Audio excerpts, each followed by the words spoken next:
സാധനങ്ങളുടെ വിലക്കയറ്റം പലപ്പോഴും കുടുംബ ബഡ്ജറ്റിന്റെ താളം തെറ്റിക്കാറുണ്ട്. അക്കൂട്ടത്തിൽ ഒന്നാണ് പാചകവാതകം. ഇപ്പോ അതിനും ഒരു പരിഹാരമായി എത്തിയിരിക്കുകയാണ് മോദി സർക്കാർ. ഇന്ത്യയിലെ ജനങ്ങളെ സംബന്ധിച്ച് ഒരു ആശ്വാസകരമായ വാർത്തയാണ് പുറത്തു വന്നിരിക്കുന്നത്. ഇന്ത്യയിലെ ജനങ്ങൾക്ക് മിതമായ നിരക്കിൽ പാചകവാതകം വിതരണം ചെയ്യാനുള്ള നിർണായക നീക്കം നടത്തിയിരിക്കുകയാണ് കേന്ദ്ര സർക്കാർ. ഇനി ഇന്ത്യയിലേക്ക് അമേരിക്കൻ പാചകവാതകം ഒഴുകും. ഒരു വർഷത്തെ പ്രാരംഭ കരാറിന് കീഴിൽ ഇന്ത്യ യുഎസിൽ നിന്നും 2.2 ദശലക്ഷം ടൺ ലിക്വിഡ് പെട്രോളിയം ഗ്യാസ് ആണ് ഇറക്കുമതി ചെയ്യുക. പൊതുജനങ്ങൾക്ക് കുറഞ്ഞ വിലയിൽ പാചകവാതക വിതരണം ചെയ്യാനുള്ള ചരിത്രപരമായ കരാറിൽ അമേരിക്കയുമായി ഇന്ത്യ ഒപ്പിട്ടിരിക്കുകയാണ്. 2026 ജനുവരി മുതലാണ് കരാർ പ്രാബല്യത്തിൽ വരിക. ഇന്ത്യയിലെ ജനങ്ങൾക്ക് മിതമായ നിരക്കിൽ പാചകവാതക വിതരണം ചെയ്യാൻ ലക്ഷ്യമിട്ടാണ് അമേരിക്കയുമായി ഈ സുപ്രധാന കരാറെന്നും ഇന്ത്യൻ പെട്രോളിയം പ്രകൃതിവാതക മന്ത്രി ഹർബത് സിംഗ് പുരി വ്യക്തമാക്കിയത്.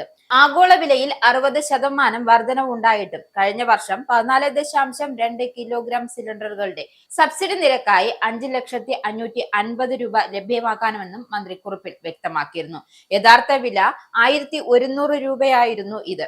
പൊതുമേഖലാ എണ്ണ കമ്പനികളായ Indian Oil Corporation, Bharat Petroleum Corporation Limited, Hindustan Petroleum Corporation Limited എന്നിവരാണ് രാജ്യത്തിന്റെ വിതരണം കൈകാര്യം ചെയ്യുക. ആഗോള ഭീമന്മാരായ Chevron, Total Energies trading, SEA എന്നിവരും നേതൃത്വത്തിൽ 48 വലിയ ഗ്യാസ് ടാങ്കറുകൾ LPG ഭാരതത്തിലേക്ക് എത്തിക്കും.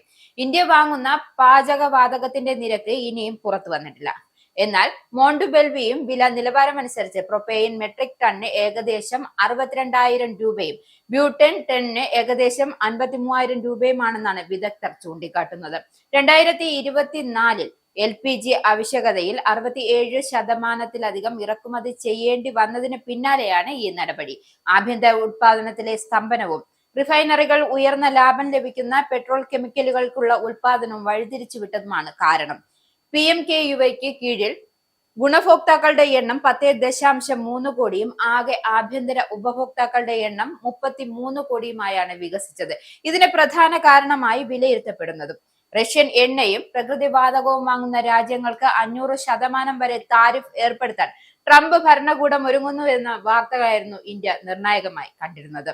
ഇന്ത്യയുടെ ഇറക്കുമതിയുടെ ഭൂരിഭാഗവും ഖത്തർ, UAE, സൗദി അറേബ്യ എന്നീ ഗൾഫ് രാജ്യങ്ങളിൽ നിന്നാണ്. ചെങ്കടലിലെ തടസ്സങ്ങൾക്ക് പുറമെ ഒപെക് പ്ലസ് വെട്ടിക്കുറയ്ക്കലുകളുടെയും വർദ്ധിച്ചതോടെ ഇത് ഇന്ത്യ US കരാറിന് പ്രേരിപ്പിക്കുകയായിരുന്നു എന്നും പെട്രോളിയം മന്ത്രാലയം വ്യക്തമാക്കി.